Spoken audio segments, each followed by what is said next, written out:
নমস্কার বন্ধুরা, ইউনিক শিল্পীস কিচেনে আপনাদের সবাইকে স্বাগত। আজ আমি চাল কুমড়োর একটা রেসিপি আপনাদের করে দেখাবো।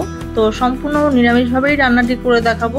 চাল কুমড়ো তো অনেকেই খেতে ভালোবাসে না, তো একঘেয়েমি চাল কুমড়ো খেতে খেতে ভালো না লাগলে এইভাবে একবার নিরামিষভাবে চাল কুমড়োর রান্নাটি করে খেয়ে দেখুন, খেতে কিন্তু দুর্দান্ত লাগবে।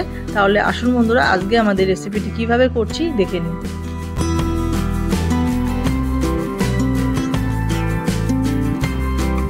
রান্নাটি করার জন্য দেখুন বন্ধুরা, এখানে আমি একটা মিডিয়াম সাইজের চাল কুমড়ো নিয়ে নিয়েছি। এবার চাল কুমড়োটাকে ভালো করে আমি খোসা ছাড়িয়ে নেব। খোসা ছাড়িয়ে নিয়ে তারপরে আমরা চাল কুমড়োটাকে পিস পিস করে কেটে নেব। তো দেখুন, একটা পিলারের সাহায্যে চাল কুমড়োর গায়ে যে খোসাগুলো আছে সেগুলোকে আমরা ছাড়িয়ে নিচ্ছি।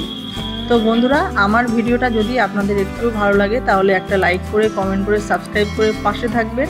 আর স্কিপ না করে পুরো ভিডিওটা দেখবেন, আশা করছি আপনাদের ভালোই লাগবে। তো দেখুন, কথা বলতে বলতে চাল কুমড়োর যে গায়ের খোসাগুলো ছিল সেগুলোকে আমরা সুন্দরভাবে কিন্তু ছাড়িয়ে নিয়েছি। এবার চাল কুমড়োটাকে ভালো করে ধুয়ে নেব, ধুয়ে নিয়ে কেটে নেব। তো দেখুন, চাল কুমড়োটাকে কিন্তু খুব সুন্দরভাবে ধুয়ে পরিষ্কার করে নেওয়া হয়ে গেছে। এইবার চাল কুমড়োকে একটু আমরা ফালি করে নিচ্ছি। তো মাঝখানে একটু ফালি দিয়ে নিলাম। একটা চাল কুমড়োকে আমরা 4 টুকরো করে কেটে নিচ্ছি। তো পুরো চাল কুমড়োটা কিন্তু আমরা কাজে লাগাবো না, আমরা অর্ধেকটা মতো চাল কুমড়ো নিয়ে নেব। এইবার ফালি করা চাল কুমড়োগুলোকে আমরা কিন্তু দেখুন স্লাইস করে কেটে নিচ্ছি। এরকম খুব বেশি মোটা না, আবার খুব পাতলাও না, এরকম মিডিয়াম সাইজের স্লাইস করে চাল কুমড়োগুলোকে আমরা পিস পিস করে কেটে নিচ্ছি। তো দেখুন, এইভাবে এক এক করে যতটা প্রয়োজন আমরা চাল কুমড়ো কেটে নেব।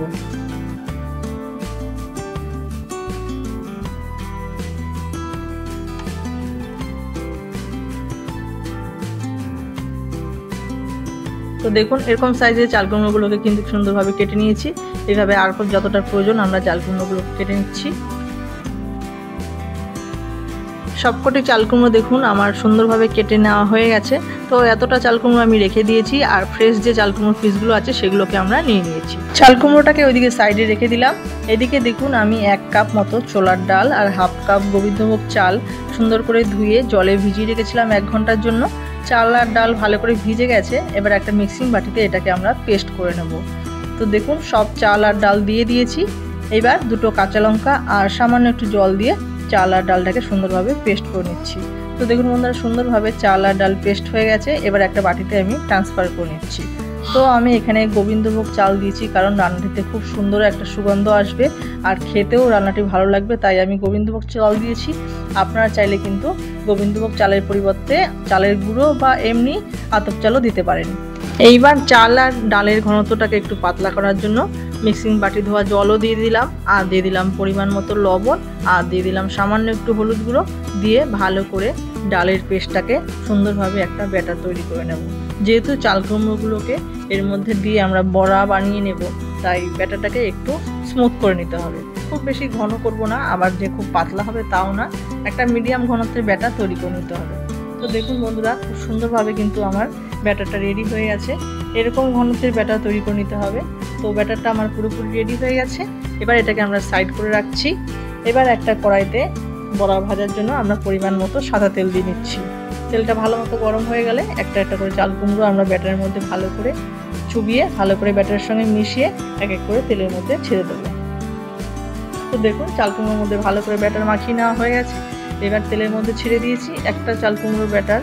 একটা চাল কুমড়ো আমরা তেলের মধ্যে ছেড়ে দিলাম। এভাবে এক এক করে সবকটি চাল কুমড়ো ভালো করে ব্যাটার লাগিয়ে, চাল আর ডালের ব্যাটার লাগিয়ে তেলের মধ্যে ছেড়ে সুন্দরভাবে ফ্রাই করে নেব। কয়েকটা চাল কুমড়ো আমি তেলের মধ্যে ছেড়ে দিয়েছি। এবার গ্যাসের ফ্লেমটাকে মিডিয়াম করে নিয়ে চাল কুমড়োগুলোকে আমরা কিন্তু সুন্দরভাবে ফ্রাই করে নেব।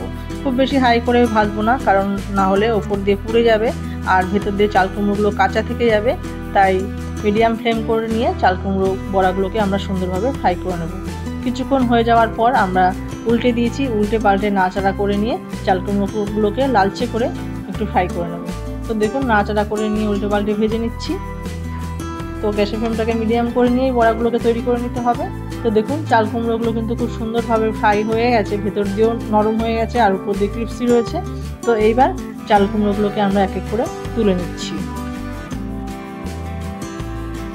প্রথমবারের যে চাল কুমড়ো ছিল সেগুলোকে আমরা ফ্রাই করে নিয়েছি। এরপরে যে আরও বাদবাকি যেগুলো আছে সেগুলোকে এক এক করে একইভাবে ফ্রাই করে নেব। সবকটি চাল কুমড়োর বড়া দেখুন বন্ধুরা আমার খুব সুন্দরভাবে রেডি হয়ে গেছে। এবার এই বড়াগুলোকে আমি তুলে নিচ্ছি। দেখুন তো সবকটি বড়া রেডি হয়ে গেছে। এই বড়াগুলোকে কিন্তু আপনারা চাইলে কিন্তু শুধু শুধুও খেতে পারেন, খেতে কিন্তু অসাধারণ লাগে।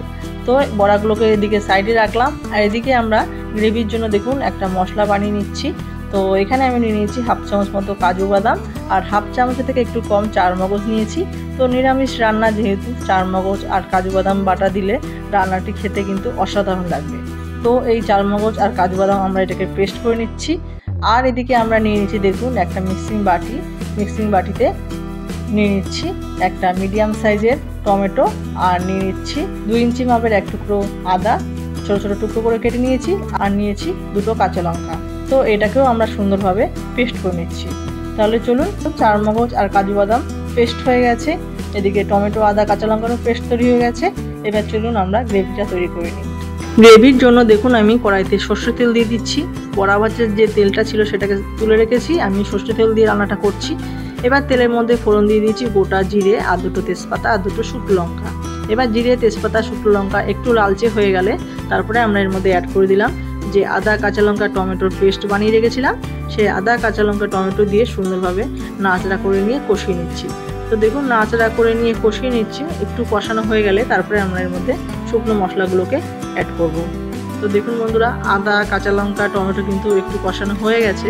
এবার এর মধ্যে আমরা দিয়ে দিচ্ছি পরিমাণ মতো লবণ, আর দিয়ে দিলাম পরিমাণ মতো হলুদ গুঁড়ো, দিয়ে দিচ্ছি সামান্য একটু জিরের গুঁড়ো, আর দিয়ে দিলাম সামান্য একটু ধনের গুঁড়ো, আর দিয়ে দিলাম স্বাদ অনুযায়ী লঙ্কার গুঁড়ো, আর দিয়ে দিচ্ছি সামান্য একটু জল। এবার সব কিছু দিয়ে মশলাটাকে আবারও সুন্দরভাবে গ্যাসের ফ্লেমটাকে মিডিয়াম করে নিয়ে আমরা কষিয়ে নিচ্ছি। মশলা একটু কষানো হয়ে গেলে তারপরে আমরা এর মধ্যে অ্যাড করে দেবো কাজু বাদাম আর চারমগজ বেটে রেখেছিলাম, সেই কাজু বাদাম আর চারমগজ বাটা।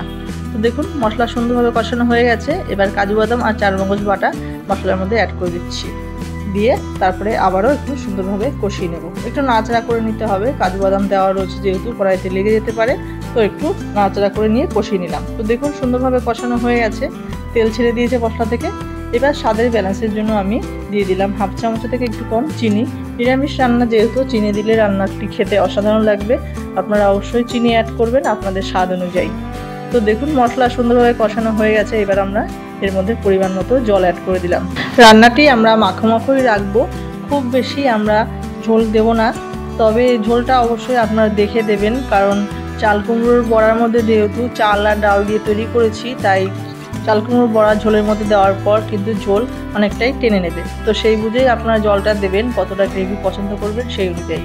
তো দেখুন ঝোলটা 5 মিনিট মতো ফুটে গেছে। তারপরে আমরা এর মধ্যে যে বড়াগুলো ভেজে রেখেছিলাম চাল কুমড়োর, সেই বড়াগুলোকে এক এক করে দিয়ে দিচ্ছি।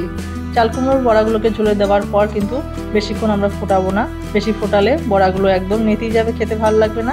4 থেকে 5 মিনিট ফুটিয়ে নেব। তো দেখুন বড়াগুলো ঝোলে দেওয়ার পর একটু নাড়াচাড়া করে নিলাম, নাড়াচাড়া করে নিয়ে এবার এটাকে আমরা ফুটতে দেবো। তো দেখুন বন্ধুরা 4 থেকে 5 মিনিট পর ফিরে আসলাম। রান্নাটি কিন্তু আমার পুরোপুরি রেডি হয়ে গেছে, একটু নাড়াচাড়া করে নিলাম। আর কিন্তু রান্না করব না, এইবার নামানোর আগে আমি এর মধ্যে দিয়ে দিচ্ছি সামান্য একটু গরম মশলা, আর দিয়ে দিলাম সামান্য একটু ঘি। ঘি আর গরম মশলা দেওয়ার কারণে এই রান্নার স্বাদটা কিন্তু আরও অনেক মাত্রায় বেড়ে যাবে। তো ঘি গরম মশলা দিয়ে আবারও 30 সেকেন্ড মতো একটু ফুটিয়ে নিয়ে এবার আমরা গ্যাসের ফ্লেমটাকে অফ করে দিচ্ছি। তো দেখুন বন্ধুরা চাল কুমড়োর এই নিরামিষ রান্নাটি কিন্তু আমার পুরোপুরি রেডি হয়ে গেছে। আমি এবার গ্যাসের ফ্লেমটাকে অফ করে দিয়েছি। অফ করে এবার এটাকে আমরা স্ট্যান্ডিং টাইমে রাখছি 5 মিনিট। 5 মিনিট পর তারপরে আমরা গরম গরম ভাতের সঙ্গে পরিবেশন করব। তাহলে দেখলেন তো চাল আর ডাল বাটা দিয়ে নিরামিষ চাল কুমড়োর এই রেসিপিটি কত সুন্দরভাবে তৈরি করে নেওয়া যায়, একবার না করলে বুঝতে পারবেন না। আপনারা অবশ্যই একবার বাড়িতে ট্রাই করবেন, খেতে কিন্তু দুর্দান্ত লাগে। তাহলে বন্ধুরা আজকে আমাদের চাল কুমড়োর নিরামিষ এই রেসিপিটি কেমন হয়েছে আপনারা কমেন্ট করে জানাবেন। রেসিপিটা যদি একটু ভালো লাগে লাইক কমেন্ট শেয়ার করে সাবস্ক্রাইব করে পাশে থাকবেন। আর চ্যানেলে যারা নতুন বন্ধু আছেন তাদেরকে অসংখ্য ধন্যবাদ আমার ভিডিওটি দেখার জন্য। আর পুরনো বন্ধুদেরও অসংখ্য ধন্যবাদ জানিয়ে আজকের ভিডিওটা আমি এখানেই শেষ করছি। ধন্যবাদ।